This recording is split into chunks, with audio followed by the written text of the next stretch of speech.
चलो आप लोगों ने मुझे बताना है आंसर, ठीक है। Find one irrational number between 0.2101 और 0.222।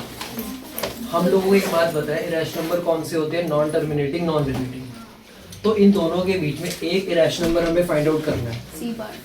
ठीक है। देखो ए तो आपका क्या है? रैशनल है, ये भी रैशनल है।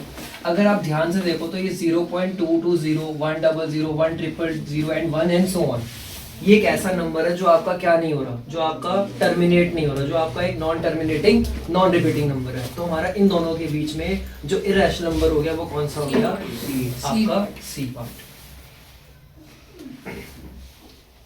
Give an example of two irrational number whose sum is an irrational.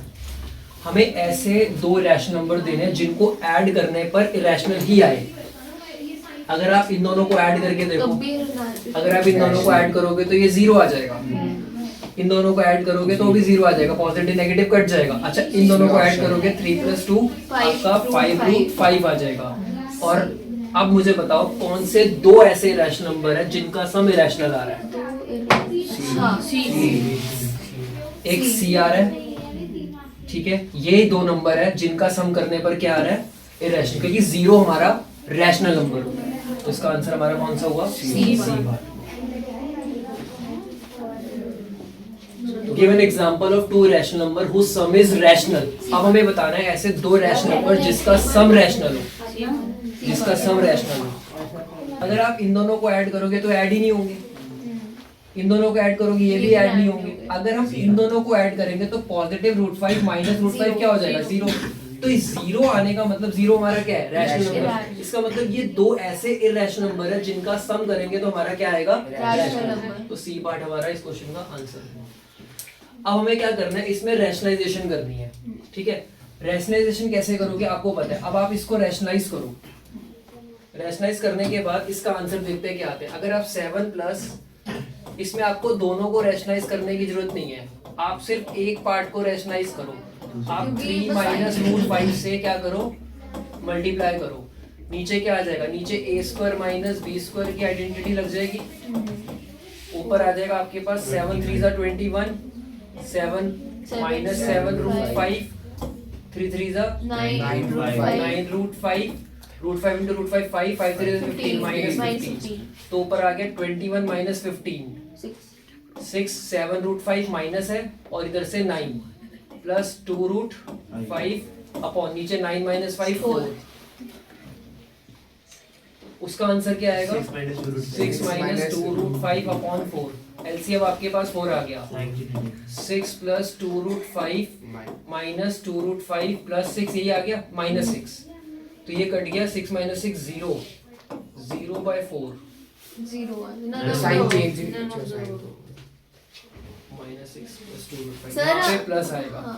तो ये आपका 4√5 अपॉन 4 हो जाएगा, 4 से 4 कट जाएगा तो √5 आंसर आएगा। तो इसका आंसर आएगा आपका √5।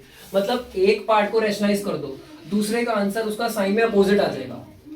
स्पीड ऐसे बनानी है हमने एमसीक्यू में। फिर उसके बाद अपना फटाफट एमसीक्यू आराम से, ये नहीं दोनों को लगे रहो सॉल्व करने पे। एक को करो पता, दूसरे का आंसर अपोजिट आएगा, फटाफट लिखो और सॉल्व कर दो। एमसीक्यू में ना आपको स्पीड की जरूरत है। a × a, a², b × b, b³। तो इसका आंसर क्या हो गया? a² × b³। चलो, which of the following is rational number is positive? C part. क्योंकि आपको पता है ये माइनस माइनस कैंसिल हो जाएगा तो ये आपका पॉजिटिव आ जाएगा। तो पॉजिटिव रैशनल नंबर हमारा कौन सा हुआ? 3/4। Which of the following rational number is negative? देखो ये माइनस माइनस प्लस हो जाएगा, ये भी प्लस हो जाएगा, ये ऑलरेडी प्लस है, एक अकेला माइनस है, तो रैशनल नंबर कौन सा नेगेटिव हुआ?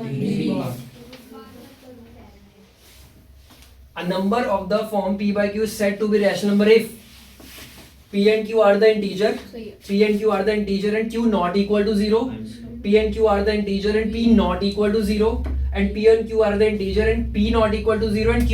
आप सबको पता है डिनोमिनेटर 0 नहीं होना चाहिए, न्यूमरेटर 0 हो सकता है बट डिनोमिनेटर 0 नहीं हो सकता। तो p और q हमेशा इंटीजर होंगे and p and q not equal to 0। तो इसका आंसर होगा बी पार्ट। आपको एक लॉ पता है, किसी की पावर 0 उसका आंसर क्या होता है 1। तो 1/10 की पावर 1, 1/10 की पावर 1 कितना हो जाएगा? 1/10। तो आंसर इज 1/। नहीं पावर 0 है ना तो 1 होता है तो सर, मुझे power 1/10 की पावर 0 1 हो हाँ, जाएगा तो तो one। ठीक है तो जमाने पर clear section sir clear section तो इसका आंसर हो जाएगा 1। 1 माइनस हाँ जी 1 इधर से कौन तो ये 6 की पावर 0 कितना हो गया सर 0 आएगा आंसर -1 इंटू One उधर plus से one। 1 + 1 0 इंटू कुछ भी करेंगे तो आंसर क्या आएगा Zero। 0 बस लॉस पता होने चाहिए